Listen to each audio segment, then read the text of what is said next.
Giant Crusher is a devastating weapon in Elden Ring. It is the best strength scaling weapon in the game. We have been using it for various well-known offensive builds. We can even dual wield them to beat the game with no mercy. However, have we even looked at the defensive stats of this giant weapon? 88% physical damage negation, 52% non-physical damage negation, and 63 guard boost. What? This is better than many medium shields, and it might be even comparable to some of the great shields out there. We are going to use Giant Crusher for a guard counter build. This build went all the way to kill the final boss without using any aromatics. Stay tuned, I will walk you through the build. And for those eager to see the epic final boss fight, I have got a separate video coming up next. For the choice of Ash of War, we can use Injure to make us even more tanky. Every counter attack does 3k to 4k damage with us taking just a teeny bit of damage. We can also use Royal Knight's Resolve on our weapon to raise every counter attack damage to over 7k. This Dancing 9 was literally killed in around 4 hits. For those who are not familiar with guard counters, we basically raise our weapon up as a shield. After we block an attack, we press the charged attack button to perform a counter attack. This counter attack has a great potency to break the boss's stance. In this tough Commander Gaia's boss fight, we ended up breaking his stance twice very easily. It seems a boss with a bigger size can be hit by the counter attack much more easily. We killed him on our first try without sweating our pants. A very quick scan through the gears looks like this.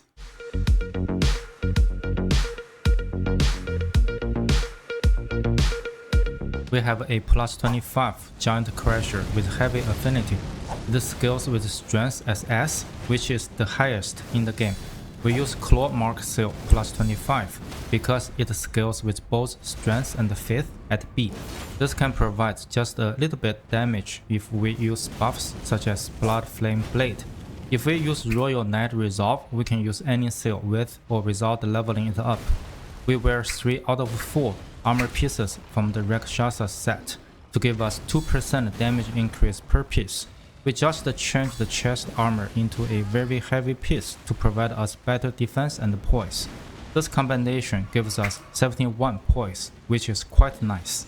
We use Dragon Crest Great Shield Talisman to increase our physical damage negation, Two-handed Sword Talisman to increase our damage by 15%, both to our guard counters and charged attacks, Curved Sword Talisman to enhance the damage of our guard counters. For the last talisman, we can use Golden Braid to increase our holy damage negation, or Pearl Shield Talisman to increase our non-physical damage while guarding, or Two-headed Turtle Talisman to increase our stamina regen. We use Opaling Hard Tier for damage negation, and the new Deflecting Hard Tier to enhance spontaneous guard. What it means is that if our block happens at the right time when an attack is hitting us, we will consume much less stamina for the block.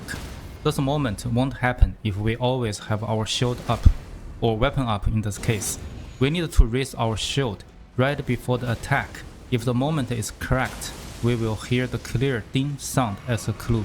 The recommended stats for a level 150 character are 60 Vigor, 14 Mind is what my starting class gives me by default, 49 Endurance to make sure we can block and do guard counters. The more points, the better. 54 Strength to boost our weapon damage. As we two-hand our weapon, we are hitting the 80 points soft cap. If we have more points, we can further increase our damage by increasing our strength. 25 points in Faith to cast the Golden Vow and Blessing Spoon. We don't need any point in Dexterity or Arcane. Note that we need 10 points in Arcane if we want to use Blood Flame Blade buff, while it is totally optional. We drink our Physick and cast the Blessing Spoon to give us some HP regen. We cast the Golden Vow, use Blood Flame Blade as optional, refill FP, and eat pickled turtleneck. Cast the Flame grant me strength, and we're ready for the fight. We have Redance Great Rune to raise our maximum HP, FP, and stamina. Please leave your comment below to let us know how would you like to play the build. Like this video and subscribe to keep us going. Thanks for watching.